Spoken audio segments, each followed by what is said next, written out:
Hi, welcome back to my channel. So the goal for like the first month, mostly of 2025, is to reduce my physical TBR. It's a cycle. I have to get these books off of my TBR cart so that it could be empty again and I could buy new books. So for the first month of the year, I really wanted to do these like TBR takedown videos. I wanted to find different ways to choose what I read, because one of my major things with reading too is that I find it so hard to just pick a book to read. Like, I don't know what it is. I want to read all of these. Clearly, that's why they're on the TBR card. I want to get to all of them, but I just don't know which one I'm like feeling at that time. And I take the longest time to just choose a book. So today, we are going to have my name choose what I read. So basically, every letter in my name is going to correspond with the first letter of a book, if that makes sense. So like for B, I'm gonna get all of the books that start with B on my TBR card, and then I'm gonna just choose one from there. And for some of them, I don't have options, so I will just be reading whatever it is. I also thought that this would be the perfect time to like let you guys know what my name is. I feel like I never say it in videos, but my name is Bria. I feel like people don't pronounce the A for some reason, and they just call me Brie. And sometimes I'm unsure if they're just giving me a nickname because we're friends, or if they don't know. It seems to be a regional thing. I think since I moved to the US, anytime people see B-R-E-A, they just call me Brie. And then I have to tell them that it's Bria. You do pronounce the A. The A is not silent. It's not optional. I honestly don't care that much about like correcting people with my name. It's just that if you're wondering what my name actually was, it is Bria and not Brie. Nice to meet you. If this is your first video, I'm Bria. If you've been watching all of my videos, you probably still don't know I'm Bria because I just never say it. Anyway, I'm ranting, but my name actually is quite important to this video. So let's choose the first book for B. Okay, so I brought the TBR cart over here so you could see it a little bit better. You can't see the last shelf, but if there's anything you need to see on there, I'll just adjust. But for now, we have Betting on You by Lynn Painter. Before We Were Strangers by Renee Carlino, which would be a reread for me. I put it back on the TBR cart because I really want to reread this. I love this book a lot. We have Book Lovers by Emily Henry, which would be another reread too, same reason. Honestly, for this one, I feel like I'm not forgetting what went down in this, but there are bits of it that I feel like it is missing for me, so I definitely want to reread this book. And then we have Before We Were Innocent by Ella Berman. So I have 4 options for the letter B, and probably the most options for any of the letters, honestly. But I will say that I think I'm eliminating the rereads because I feel like it's defeating the purpose of me like getting my TBR down, because technically if I wanted to like have this TBR cart empty right now and I read all of these books, I could just take these and put them back on the shelf because I've read them already. You know what I mean? So it's really between Betting on You and Before We Were Innocent. The only thing that I'm thinking with these two right now is that this one is about a summer in Greece. Like these 3 friends go on a vacation and only 2 of them return home. And I actually watched Ella Marie's video where she was recommending like winter reads, and she said that this book was set in the winter, so I feel like it's more fitting. I have not been in a YA mood recently, but I feel like if anyone can put me in the YA mood or can make like bring me back to the genre, is Lynn Painter. She does it well for me. Like a YA romance, if anyone could do it well, it's Lynn Painter. I don't know if I have high hopes for it just because it's YA, but I do have some kind of hope for it because it's Lynn Painter. I love her YA books. So hopefully I really like this one too. So we have our first book of the reading vlog. I feel like these books are really fast-paced too, so I think I'm just gonna kind of binge it, sit and read it, finish it today, and I'll let you know my thoughts throughout.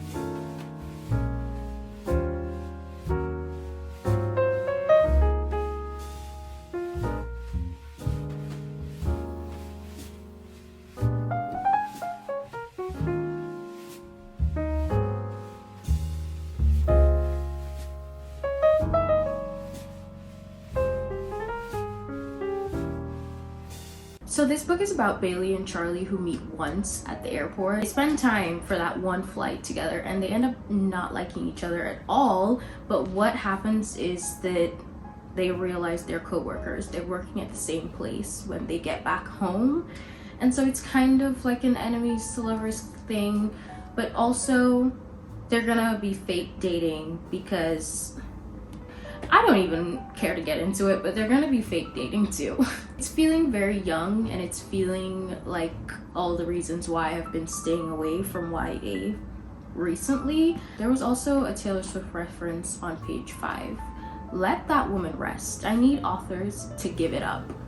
Give it a rest. Stop putting Taylor Swift references everywhere. They're getting so specific too. Like, what does a person who doesn't know Taylor Swift songs, what do they think about Karma is a Cat? Like, what does that even mean out of context? Anyway, I got 100 pages in. I'm on 110, chapter 15.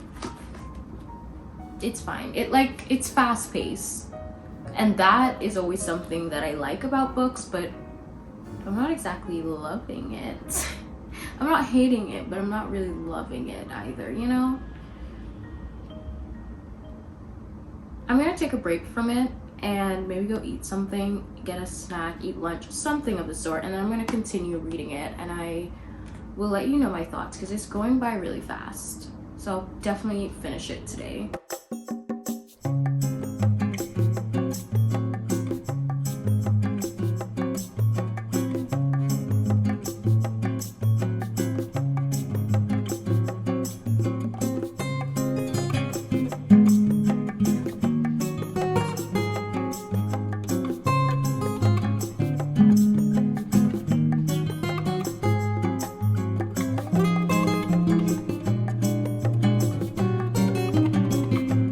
So I'm done betting on you. Sorry that I didn't update throughout reading this book, but honestly, I didn't really have anything to say. I was quite bored. And I just feel like the things that was going on, like there was just nothing interesting enough for me to update on, so I didn't. It was just one day of reading this and then I just like put it down, never thought about it again because I didn't like it. And this was the last book that I read of 2024, so that's unfortunate. All of like the modern day references, it makes sense for high school students to be talking about their aesthetic Instagram videos that they posted. It makes sense. Like they're high school students. This book is set in the modern day, but still I don't like reading about it. The thing is, if people talk about these things with me in real life, literally I'm interested. I don't care. Like it's something I would be interested in, but I just don't like reading about in books. And I feel like that's so silly of me, or like I'm nitpicking. I don't know, it's just my preference. Another thing that I didn't like about this book is that it was dual point of view and it's almost like it shouldn't have been. Like all of Charlie's chapters were just him reacting to things about Bailey. Like it was nothing independently happening to him, and he had some stuff going on of his own, but I feel like we never like dove into that because yeah, his chapters were literally like 2 pages long, reacting to anything that goes on with Bailey. We would see the entire story in Bailey's point of view, the scenes happening.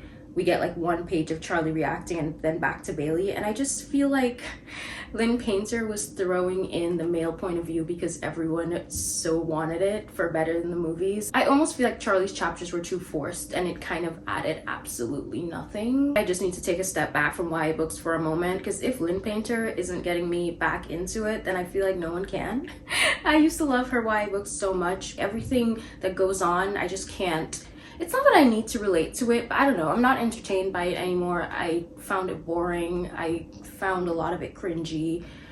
I think I'm like moving on from my YA book era. Also, I just feel like the reason why they were fake dating was so silly. Like, I just don't get, I don't know, the fake dating part, didn't get it. It didn't feel right. It didn't feel, not that fake dating could ever feel natural, but the reasoning, I always say the reason for fake dating has to at least like make sense for me, and it just didn't. So I overall just didn't really like this book. I think I'm gonna rate it 2.5, and that was the last book that I read in 2024.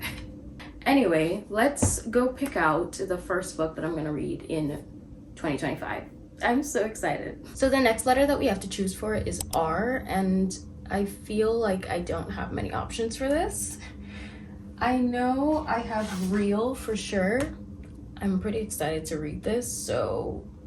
Oh, I'm so blind. We have Reckless. I'm not reading this though. Like, I literally just talked about YA books. I know for a fact that I'm not reading this. Like, let's not even pretend. I'm not gonna be lying to you. I'm not even gonna pretend that I'm gonna read that. I think this is it. I mean, this isn't the only option. We also have Reckless, but this is the only option for me, and I've been so excited to read this book. I feel like everyone has been talking about it since it got traditionally published. It was with an independent publisher before, and I love this cover so much. I realized that this was on Kindle Unlimited. I'm usually good about not buying books that are on Kindle Unlimited, but I didn't notice, and it's okay because I got to support the author anyway. So I am probably going to be reading this one back and forth. As I said, I love the cover, so it's like a trophy. After you read it on your Kindle, you get the trophy. Okay, let's start Real. I'm really excited for this because last book was a disappointment and this is the first book of the year. I have high hopes. I know Kennedy Ryan will not let me down.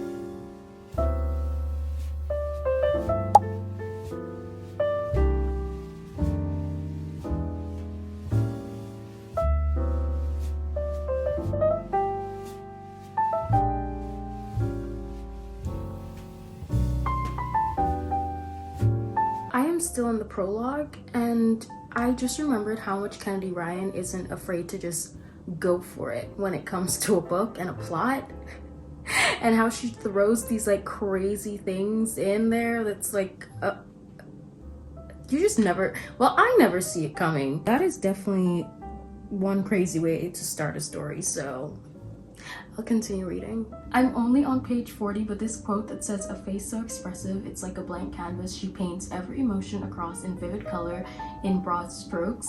Big brown eyes that in one moment offer everything and in the next seem to hoard 1,000 secrets. A man would ransom his soul for those eyes, for those secrets." What? I knew that Kennedy Ryan wouldn't let me down, but I didn't think that I would be so attached so soon. I just realized I never really said what this was about, but basically this is about a woman who is an understudy for Broadway, and she's currently having her moment to perform because I guess the main person is like somewhere else.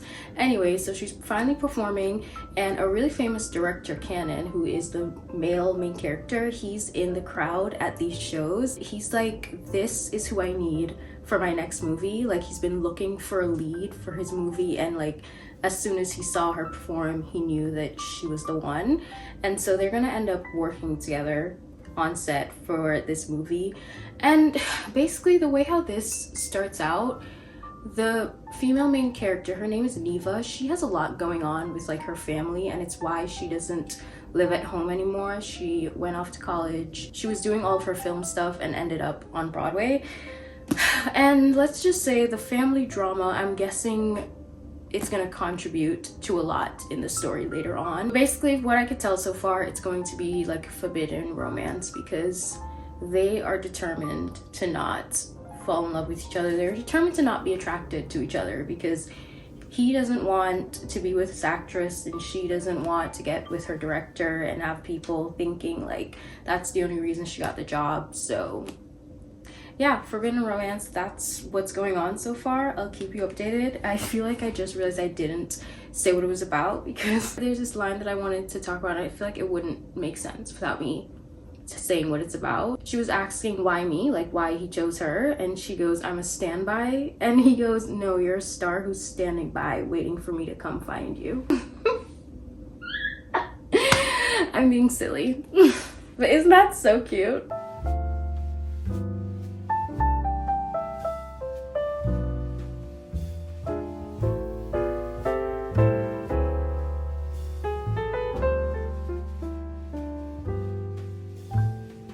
So I feel like this book took such a turn and I didn't expect any of it because none of that is at the back of the book, so I won't be spoiling it for you.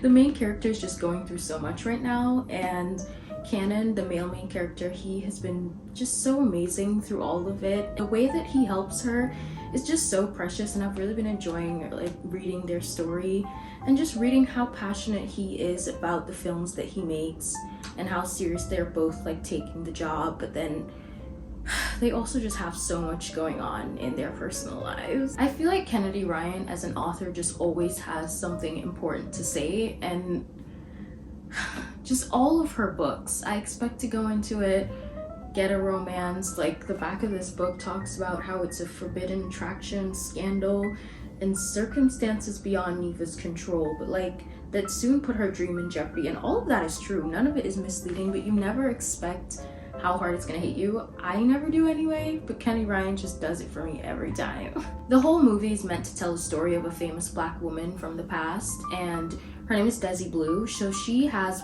point of views within this book. And so basically it's like Neva, the female main character, her point of views, Cannon's point of views, and also this character that Neva is playing, but who is also a real person. So we're kind of learning Desi Blue's story along with Neva and Cannon. At first I wasn't too into it, but I definitely did get really into it. I was holding my Kindle while making breakfast reading this book. I only have this much left. I just like came into the book to see where I am. I feel like I never realized like how thick a book really is when I'm reading it on my Kindle. So I'm just gonna finish this one up now, and then we can choose our next read.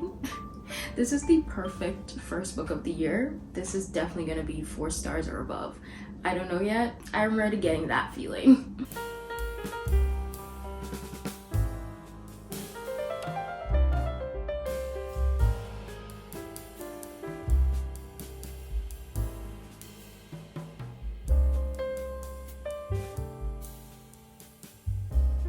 I think it's so funny how I started off reading this book and I was just giggling and kicking my feet, and I was being an idiot.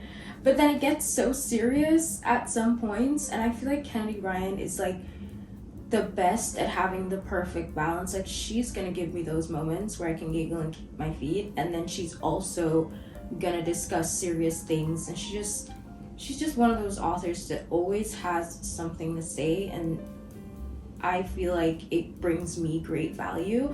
I don't think that I could ever stop reading her books, and I just want to go through her entire backlist at this point. I feel like based on the description of this book, I really did not expect what I got out of it. But I've learned a lot, and I'm very grateful for everything that Kennedy Ryan tries to like bring awareness to in her books. Okay, so I just finished Real by Kennedy Ryan, and I feel like I mentioned earlier that she had some like family issues that made her not go home for a really long time, and it has to do with her sister, a little bit with her mom, and I just feel like the way they resolved that, I just feel like that wasn't enough. I feel like the conversation didn't satisfy me personally, but the characters seem fine. I just feel like if that was the conversation, I'd still be pissed. It's almost like they didn't care about what they did to her, or they were just like trying to justify it. You know, when someone apologizes but they don't really apologize, and they're just like, well, I did it because blah blah blah, and it's like, you should understand that I had a reason and get over it. That's what it kind of felt like. That conversation just didn't satisfy me. I wanted more of an emotional breakdown or something. I don't know. That has absolutely nothing to do with the romance though. And so that's why it doesn't affect me too much, but still. I guess it's kind of realistic though, because that's probably how me and my sisters would like talk to each other if we were beefing or something. But everything else about this book, I love it so much. The romance was amazing.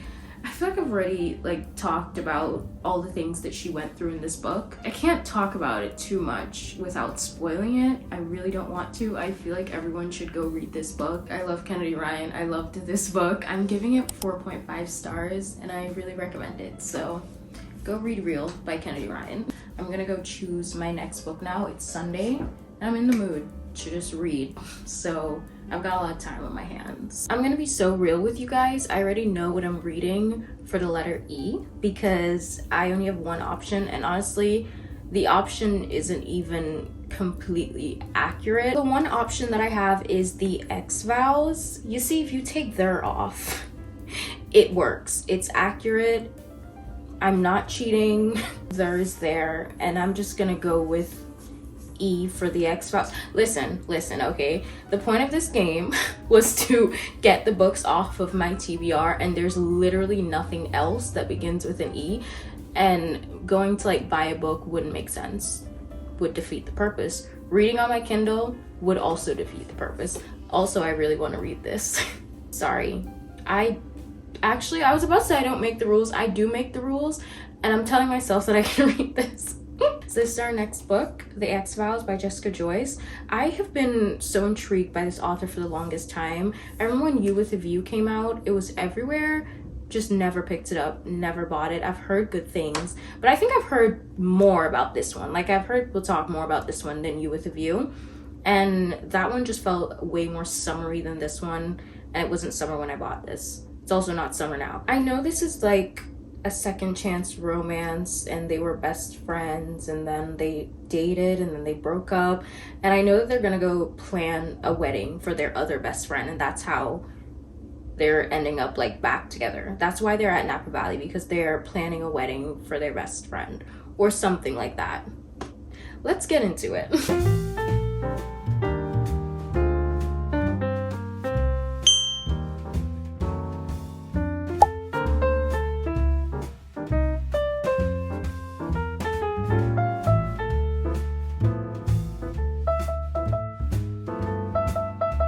I just looked up a playlist for the X-Files, and I pretty much have literally every song in this playlist saved.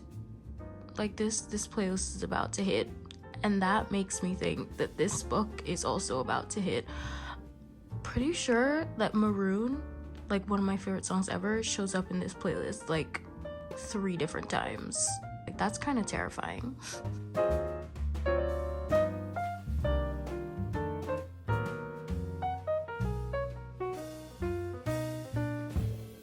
I already had to go get a pen. This line that says it's an addicting feeling knowing that I'm in the middle of meeting a person I'll get to hang on to. That's so cute. I feel like what I said earlier was a pretty good description of what this book is about. They were once in a relationship, now they're exes, but their mutual best friend is having a wedding. They're not exactly planning it. It was already planned, it's just like everything kept going wrong, and now they need to like go to the venue. They need to drive up to the venue alone to like fix some things and get all the last minute things together. And the female main character of this book is like known as the really organized one of the group. She has all these lists and all of that. She feels the need to be useful to her friends, or else she feels like they're not gonna need her around, or they're just gonna like get rid of her, because it's like, well, if you're not serving me anything, then I don't need you. She's like worried about that, and she's constantly scared about that. And so yeah, we're kind of seeing her struggle with that a little bit. But also the male main character, he is known to like be so into his work and his job, and he wasn't there for the bachelor party, and he feels really guilty about that. So he wants to do everything he can to help fix the wedding, and so he's doing this like to try to make up for not being there. But they both have this like huge desire to fix everything, so that's what they're doing. They're working together to do that. And you know, since it's a second chance, I'm guessing they're gonna fall in love again while doing all of that. I already read like 98 pages of this. I'm on chapter 11. It goes by fast. The only thing I will say is that there's a lot of her in a monologue. It's only single point of view. It's her point of view only. And yeah, there's just a lot of her in a monologue. Like he would say something and she would talk, like she would be thinking and flashing back for like 2 whole pages, and then she would respond, and I'm like, wait, what did he ask? I don't love that, but I love everything else so far. I think it's a really good story so far. And there was something else that I was gonna say. Oh, so basically the way that we're learning about their past relationship is through her like flashbacks and her inner monologue, and that was kind of hard for me to like catch on to. at first. I'm not gonna lie, but that's just a me problem. Like, she would be here in the present, like at work, doing something for work, and then it would be a random flashback to a conversation she was having when she lived in New York with this guy. And so it's kind of like the story from the past is being told while she's in the present moment, if that makes sense. Like, it's just a bunch of flashbacks through her inner monologue, which sometimes kind of throws me off, but I'm getting used to it. That's something that I didn't like love at the first couple chapters, but as I said, got to chapter 11. I think I'm like over that now. I know what to look out for. So I'm gonna have lunch now and continue reading this and let you know when I have another update.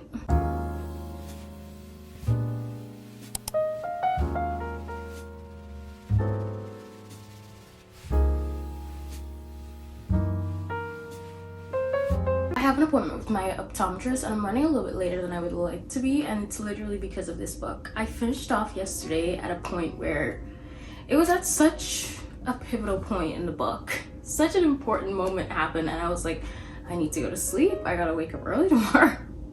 And then this morning, still spent all my time after eating breakfast just sitting and finishing it. It was so good. All their little accidental moments and yearning. You know how everyone's always saying bring back yearning?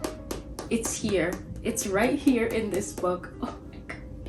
I always think about how much I love second chance romance books, but that's like a thing that I would never be down for in real life. If any of my friends were telling me they were giving their ex a second chance, I'd be like, no, you deserve better than that. Wouldn't do it to myself, wouldn't do it for my friends, wouldn't want it for them. But I just love reading about it. I don't know what it is, second chance. It's because of all the history, I think. They kind of already have a solidified story and you get to learn about it and you get to see them fall in love again. Or in some cases, they never really fell out of love. I love second chance. And it's funny because friends to lovers, I think in books is really boring, but that's like the only trope in real life that makes sense to me. This was honestly one of those books that I just needed to sit down and finish it, or else I wouldn't be able to focus on anything else. I feel like with Betting on You, I was rushing through it so it could just be done and over it, but with this one, I just couldn't put it down. Please go read this. And it makes me like so sick how much I've seen Jessica Joyce's other book and I just ignore it. Like, what was I doing? I really need to go read that other one now too. I think I mentioned earlier that the female main character is like worried that if she isn't of use to her friends that they're gonna forget about her, and she doesn't talk a lot about how she feels and what she's going through on the inside and her own like spiralings that's going on in her head. And then her friends kind of came through for her. They were all just around her trying to comfort her. She was like, I don't feel like this is the right time to talk about this. And he was like, the ideal time to talk about it is when you're feeling it. And something about that line just I will never forget that. The ideal time is when you're feeling it. I feel like that's a great lesson for everyone. This is definitely a 4.75 star read. I feel like it was so close to a 5, but it's not perfect. As I said, the little flashbacks and her inner monologue threw me off at first, and even though I did get used to it, it's still throughout the book like someone would ask her something and there would be 2 pages of her inner monologue and then she would reply, and I'm like, girl, I don't even remember what they asked you. So yeah, that's the only thing that I'm taking off a little bit for, and that's just a personal thing. You could love that. I recommend this book so much. 4.75, and again, starting off the year so well. Very happy about that. We have to pick my next book so I can have something to read on the train.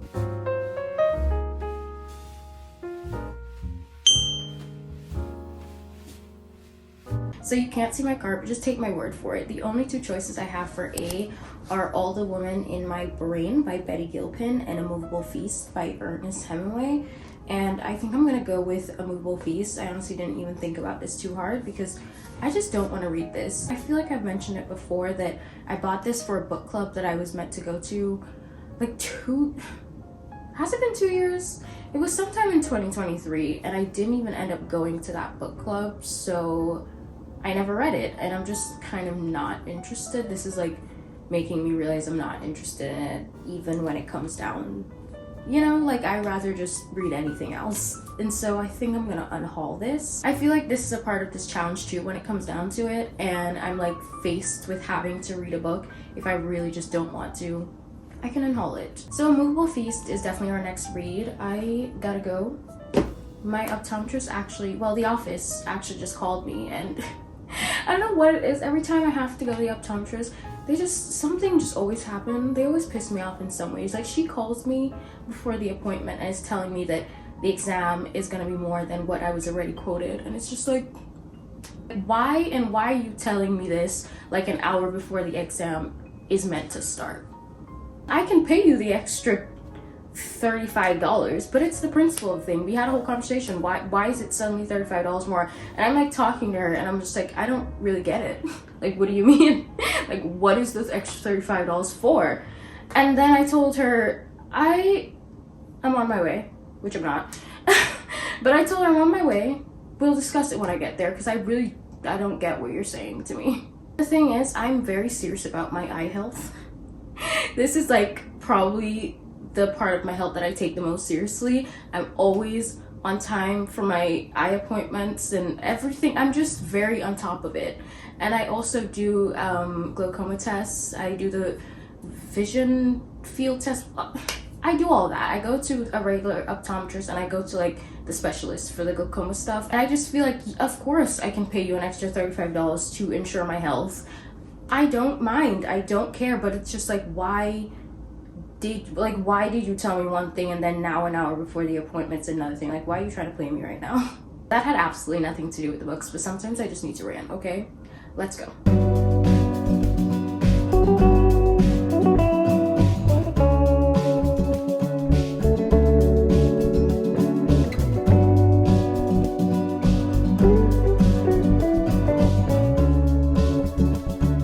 Start reading A Movable Feast at all, but update on my glasses situation. What had happened was that I don't need retinal imaging. I go to the glaucoma specialist 2 times a year, and so I don't need to pay extra for that like at a regular. I just wanted a new prescription to get new frames, and I don't know if I took a picture of the ones that I'm getting. I got 2 new frames. Yeah, I really like them.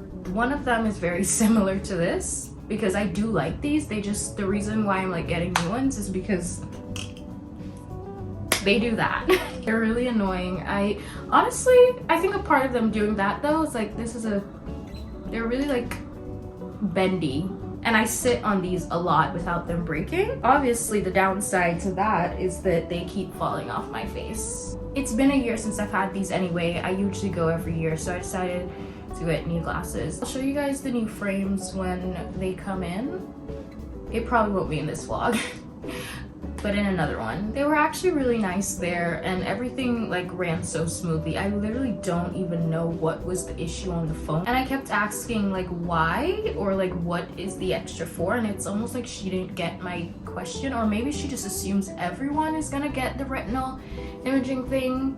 I don't need it.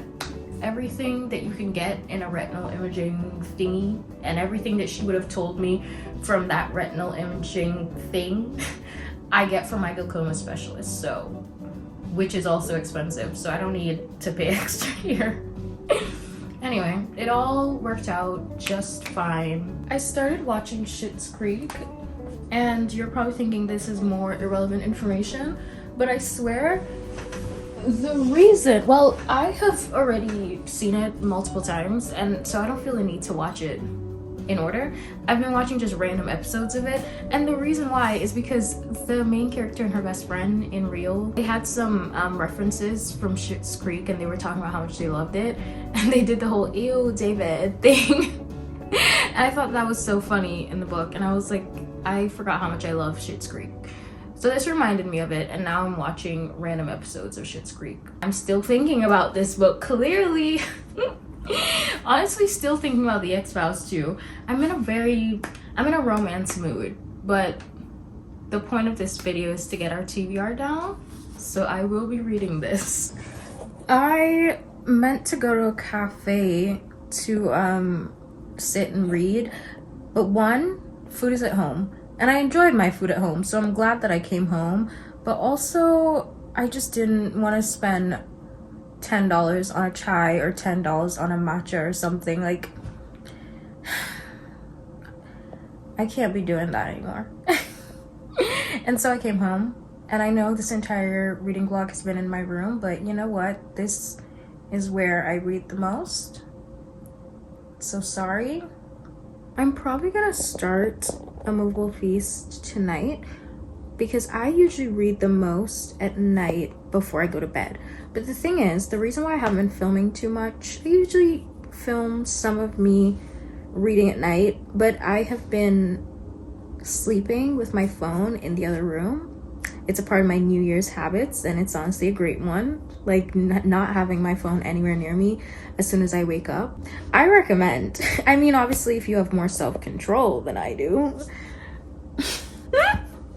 you don't need to do this, but if you don't, I really recommend sleeping with your phone just in a different room. Like, but yeah, that's why I haven't been filming a lot of me like reading at night, and that's when I read the most. I'm in a yapping mood. Don't even have anything to say because I haven't started the book yet.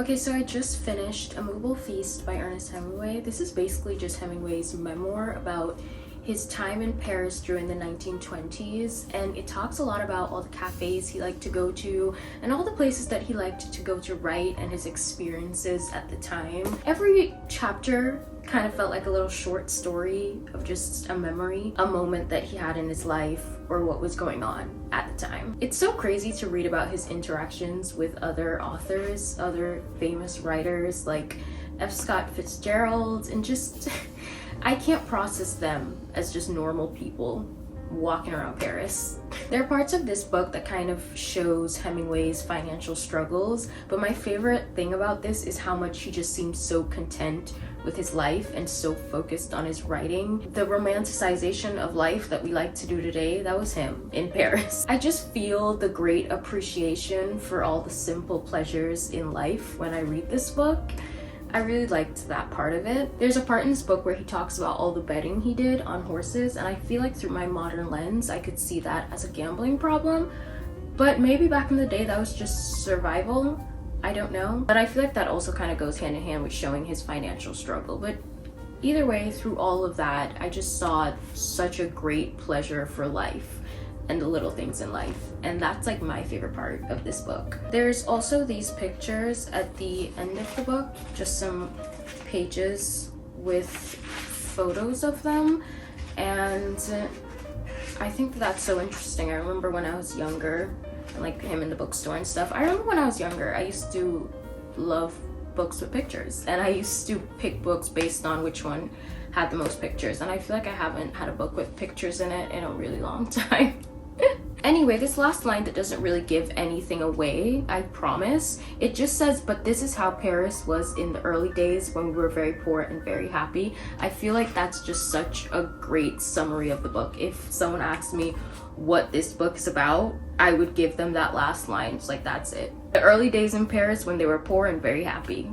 Perfect summarization of this entire book in one sentence. This definitely isn't the type of book that I would usually go for. Honestly, don't even know how this is on my TBR. It's been there for a while. I don't know if someone gave it to me or not, but definitely not the type of book I would usually go for. You could tell that based on the other books that I read in this vlog, but I'm still glad that I read this. I feel like for a classic, was easy and pretty digestible.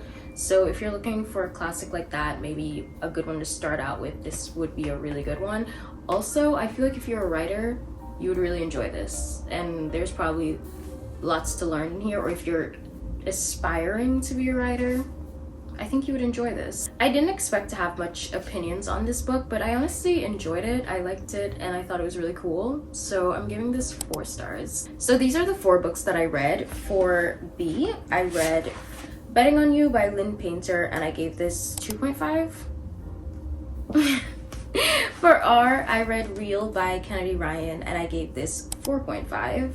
For E, we're just gonna ignore there, and I read The X-Files, and I gave this 4.75, a new book that I will be recommending a lot. And for A, I read A Movable Feast, and I gave this a 4-star. So this is what the TBR cart is looking like right now. I actually read this very randomly. It wasn't for this video or any video at all.